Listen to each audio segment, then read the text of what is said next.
Welcome back. Continuing the news. Brotherhood through football. It's what one community group is using to build camaraderie and stem violence among residents in a volatile Kingston neighborhood. Kean Morgan has more in this week's edition of A Ray of Hope.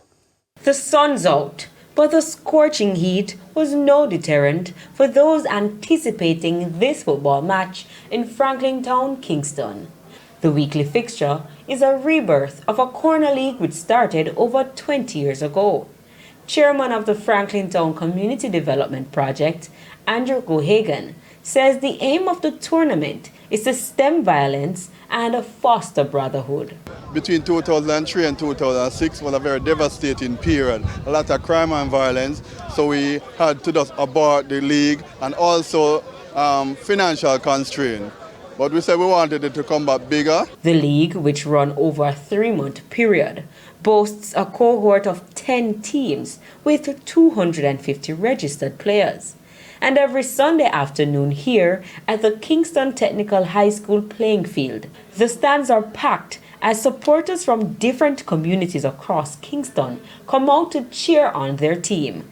The league is in honor of retired football icon Alan Skillcole. Football has transcended beyond boundaries, and hopefully this will do what is intended for, to bring peace and harmony in the community.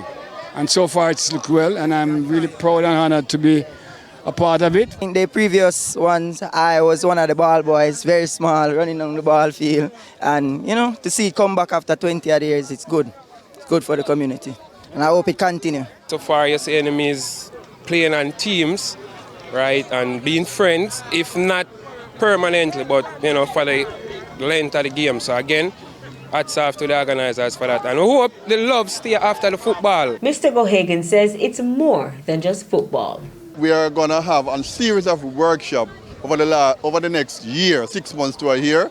Workshop about financial literacy, workshop about conflict resolution, personal development, leaving the gang behind. A number of activities are going, such as football, just to pull them in, to bring them in, and to try to see how we can develop their life in a holistic way. We want to have this league to just foster development, foster peace, and to ensure that the youngsters can come out and live what we have lived from 2000 and beyond. He's inviting more sponsors to come on board to bolster the league's longevity.